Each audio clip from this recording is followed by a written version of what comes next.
All right, guys, we are back for another video today. I decided to go with some street tires. I've been running these kind of dual sport, not very aggressive off-road tires. They're very knobby, but they're very smooth and they're pretty good. They're not like too vibrating or noisy on the street. I've enjoyed these tires, and now it is just time for something new. I've noticed that I've been riding less and less dirt, and I've been going more and more on these kind of bigger LA, Long Beach, San Diego rides, which has to do with like a lot of street. Yeah, there is a little bit of dirt patches here and there, but for the most part it's street.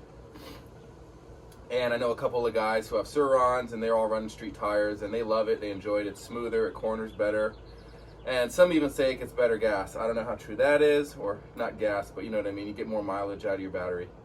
So I didn't want to make the full jump and just replace my tires with street, and then I can't go off-roading or go dirt riding where I am.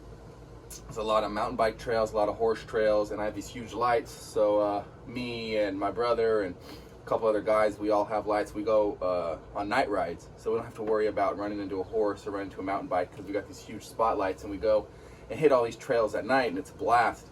So I don't want to give that up. So what I decided is kind of an easy medium is I could just pick up a new set of rims, because they're cheap enough on Amazon, like 80 bucks a piece, and then just swap them out so I can go back and forth. So that's what I'm doing. I got a 90-90-12. It's a Jan Exene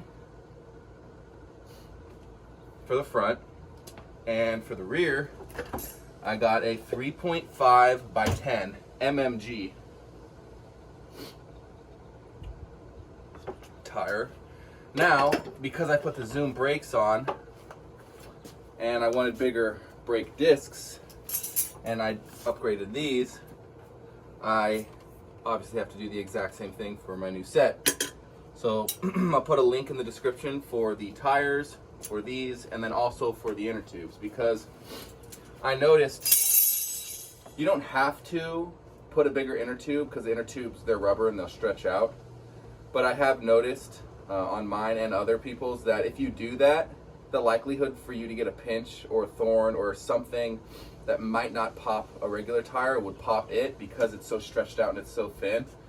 So I recommend getting, if you're going to go with a big tire like a 3.0 tire, then, or a 3.5, then just get a thicker and bigger inner tube. So unfortunately these tires didn't come with inner tubes. Tires in the past that I've gotten have come with inner tubes, so you have to buy these separately. So I'll throw these in the description as well. So the tubes, the discs, the rims, and the tires, all together under 400 bucks. And now I'm kind of like those guys that go out desert riding, where they have paddle tires and then they have regular dirt tires. Kind of switch back and forth. So now got to mount and balance them, and then take it for a little test ride, give you guys my opinion on the ride quality, and maybe get a range test, see if I get any more mileage out of it. And then I'll make sure I get some close-ups of the tires mounted and everything. Stay tuned. Thanks, guys. All right, we are back with the tires on. So something to note is the front does not want to go on. I mentioned this in my other videos, how it's a single wall rim, like kind of like very similar to a BMX bike, and you know, trying to put a very stiff motorcycle or dirt bike tire on a BMX rim, you can only imagine how difficult that is. I actually bought a toolkit, tire pry kit that helps off of Amazon, that helps me get these tires on. The cool thing is it came with 3 pry bars, so I could use all 3 at the same time and kind of put the pressure on the rim in 3 different spots instead of just doing 1 at a time or using 2. I think that's the only reason I got it on without bending it. I have bent 1 rim prior putting on the dirt tires, and then I had to replace it, bought the Amazon replacement, and then got the tool, got the kit to the pry bar kit, and then I got that rim on. A little easier, but I still bent it, like my original dirt rim that was on here prior to putting these on. That rim is very minorly bent. This one I got on without bending, but I guess this has come with practice. But yeah, Don't just buy rims off of Amazon, tires off Amazon, and think you're just gonna with a flathead screwdriver, just pop these tires on. This front rim, that's just not gonna be the case. The rear rim, on the other hand, you probably could do that because it just goes on super easy. This rim's very similar to like a Honda CRF50. It's a double wall, very thick rim. So this tire went on no problem. The front is a bitch, so be aware of that. And like I said, I had to replace the discs. Another thing is the Freewheel.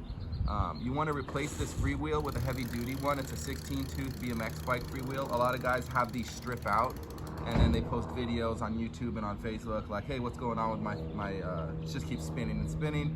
That's because the one that it comes with is made for kids. You want to get like a heavy duty one made for like BMX bikes where guys do tricks, and they're like a lot more, you can hear the ticker very loudly, where the other one's very quiet. It just goes to show you that the internals are probably just a lot more heavy duty. I had this exact Freewheel on my other bike. I have over 1,000 miles on that Freewheel.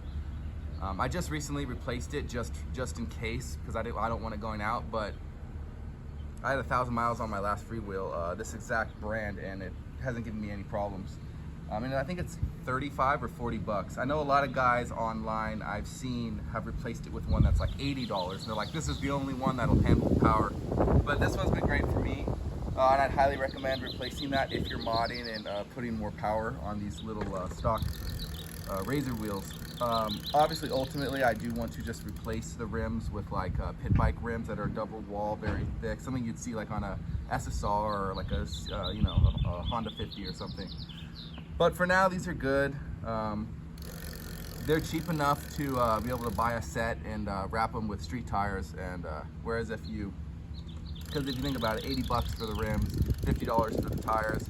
I mean, it's definitely at a lower price caliber than like pit bike rims and tires. So yeah, I'm super happy with the tires. Another thing I did is I cut this plastic here and I lowered this.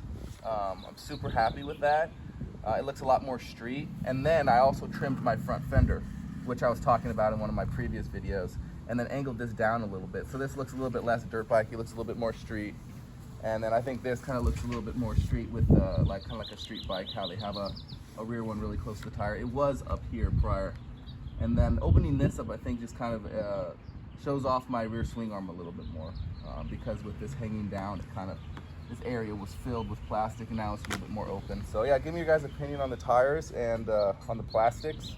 But all around, I would highly recommend these tires. I would recommend maybe having a motorcycle shop put on that front rim, that front tire on that rim. But yeah, thank you.